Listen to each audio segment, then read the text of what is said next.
நீலகிரி மாவட்டத்தில் பரவலாக கனமழை பெய்த நிலையில் அதிகபட்சமாக குன்னூரில் 21 சென்டிமீட்டர் மழை பதிவாகியிருக்கிறது. அண்மைச் செய்தியை பார்க்கிறோம்.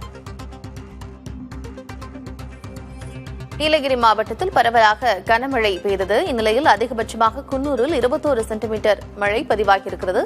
இவர்களோடு இணைந்திருக்கிறார் செய்தியாளர் ஜான்சன். நீலகிரி மாவட்டத்தில் மழை பெய்த நிலையில் குன்னூரில் மட்டும் 21 சென்டிமீட்டர் மழை பதிவாகியிருக்கிறது. என்னென்ன பாதிப்புகள் நிகழ்ந்திருக்கு? கார்த்திகா, நீலகிரி மாவட்டத்தில் கடந்த ஒரு வாரத்துக்கு மேலாக கடுமையான பனி நிலை வந்தது. இந்த நிலையில நேற்று இரவு முதல் இன்னைக்கு அதிகாலை வரை குன்னூர் பகுதியில் அதிகபட்சமான மழை பெய்திருக்கு. இதன் காரணமா பாத்தீங்கன்னாக்கா குன்னூர்ல உள்ள முக்கியமா இந்த உழவர் சந்தை சாலையில ஒரு மண் சரிவு ஏற்பட்டிருக்கு. அதாவது நிலச்சரிவு கிடையாது, மண் சரிவு ஏற்பட்டிருக்கு. அந்த மண் சரிவு அங்க ரோட்டு ஓரத்தில் நிறுத்தி வச்சிருந்த ஒரு கார் மேலே விழுந்தனால அந்த ஒரு பாதிப்பு தான் இதுவரைக்கும் பதிவாயிருக்கு. மற்றபடி குன்னூர் டு மேட்டுப்பாளையம், அதாவது மேட்டுப்பாளையத்தில் காலை 7:10 புறப்படக்கூடிய மலை ரயில் குன்னூருக்கு வர்றதுக்கு ஏற்கனவே 10 மணி ஆகும், ஏற்கனவே 3 மணி நேரம் ஆகும். இந்த வழியில ஆங்காங்கே சிறிய சிறிய மண் குவியல் கிடக்கிற காரணத்தால இன்னைக்கு மலை ரயில் ரத்து செய்யப்பட்டுள்ளது.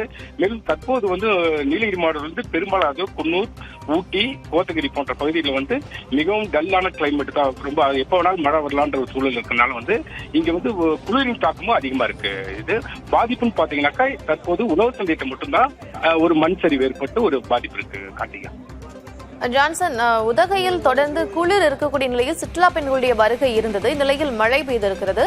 பயணிகள் எவ்வளவு பாதிப்புக்குள்ளாயிருக்கிறாங்க? அது இப்ப தொடர் விடுமுறை, அதாவது கிறிஸ்துமஸ் புத்தாண்டு தொடர் விடுமுறை காரணமா சுற்றுலா பயணிகள் எண்ணிக்கை நீலகிரி மாவட்டத்தில் பொதுவாகவே இப்ப அதிகரித்தா காணப்படுது. ஆனா காலை நேரத்துல கடந்த வாரத்துல பணியை ரசிக்கிறதுக்காக வந்த கூட்டம் இப்ப கொஞ்சம் கம்மியா இருக்கு. அதாவது முந்தானத்து ஒரு 6400 பேர் தான் தாவரவியல் பூங்காக்கு வந்திருந்தாங்க. இது ஏற்கனவே 6 செல்சியஸ் வெப்பநிலை வரைக்கும் இருக்கிறதுனால ஒரு மிதமான காலநிலை தான் இங்க நிலவுனால ஒரு நார்மலான ஒரு சுற்றுலா பயணிகளோட வருகை தான் இங்க இருக்கு. கார்த்திகா, அதிகபட்சமாக குன்னூரில் 26 சென்டிமீட்டர் மழை பெய்திருக்கக்கூடிய நிலையில் அங்கு உழவர் சந்தை பகுதியில் பாதிப்பு ஏற்பட்டிருக்கிறது. மேலும் சுற்றுலா பயணிகளும் பாதிப்படைந்திருக்கிறார்கள். விவரங்களை வழங்கியமைக்கு நன்றி.